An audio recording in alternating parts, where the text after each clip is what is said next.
خلاص هتلعب عادي وتعيش حياتك وتروح في اي حته، بس طلع العكس. النهارده في فيديو جديد وفيديو مختلف، لان معانا واحد صديق من زمان من ثانوي وعزيز عليا خالص، وهنتكلم عن كليه مميزه. النهارده هنتكلم عن كليه الهندسه مع زميلي وصديقي العزيز باشمهندس فادي يحيى. ازيك يا فادي؟ صديق جميل، كان نفسي اقعد معاك القعده دي من زمان، بس انت عارف بقى المذاكره والحاجات دي شغلتنا السنه كلها. انا عارف طبعا، بس في سؤال طبعا بيبقى على بالي، ليه اخترت انك تخش كليه الهندسه من الاساس؟ انا اخترت ادخل الكليه دي لان انا عندي كذا فكره ومشروع في دماغي. الحقيقه انا كنت شايف ان انا مش هقدر انفذها على ارض الواقع غير لما ادخل الكليه دي، لان شايفها هو الطريق الصح اللي هيمكنني ان أنا اعمل الحاجات دي من خلال الدراسه بتاعتهم. طب كنت على كده متوقع ايه قبل ما تخش الكليه، وايه اللي حصل والتوقعات بقى اللي شفتها الحقيقه بقى في الكليه لما دخلت؟ في الحقيقه كنت متوقع ان بعد ما تخلص ثانوي فخلاص كده المجهود راح، الضغط بتاع المذاكره راح، خلاص هتلعب عادي وتعيش حياتك وتروح في اي حته، بس طلع العكس.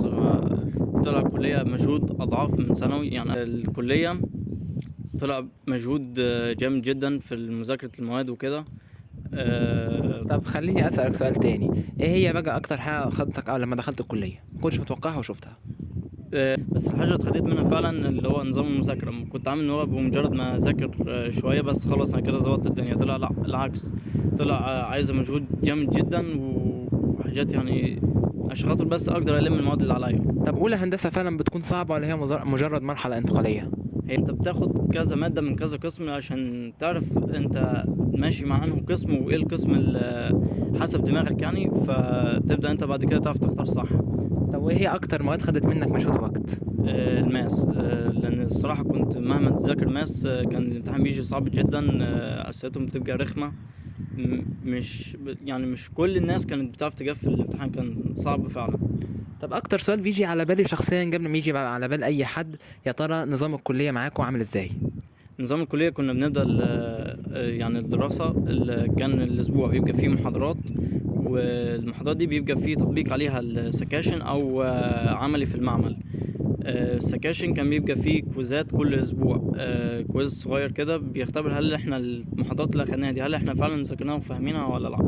طب هل بداتوا تشتغلوا عملي من سنه اولى ولا لسه العملي متشل فتره بعد كده؟ لا، بدأنا عملي من اولى. كنا بنشتغل عملي في البروجرامينج لغة السي، وكنا عملي في الفيزيكس برضو، وكنا عملي في الكيمستري.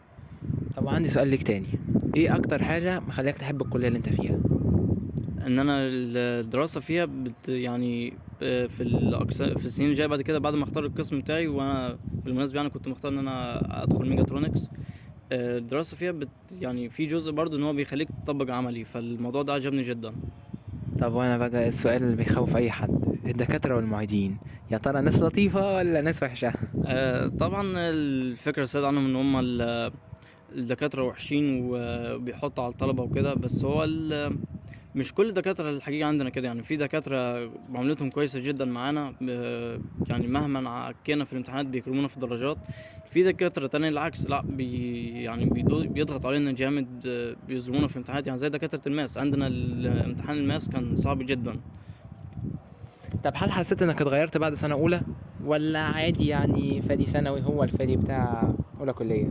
الحقيقة طبعا اتغيرت. يعني انا من واحد داخل كل هدفه ان هو يعني انا هدفي ان انا كنت ادخل ميجاترونكس وكده وانفذ المشاريع اللي في دماغي، بس انا كنت يعني كانت الفكره مش واضحه قدامي بالظبط. اللي هو كنت فاكر ان انا هدخل اذاكر عادي وبتاع ومش عارف كان ايه، بس لا طبعا السنه دي يعني مع الصعوبات اللي عديت فيها وكده لا وسعت مداركي اكتر، جيت افهم اكتر، عرفت ايه الحاجات او المهارات اللي انا المفروض مضطر اتعلمها عشان خاطر اعرف اكمل بعد كده.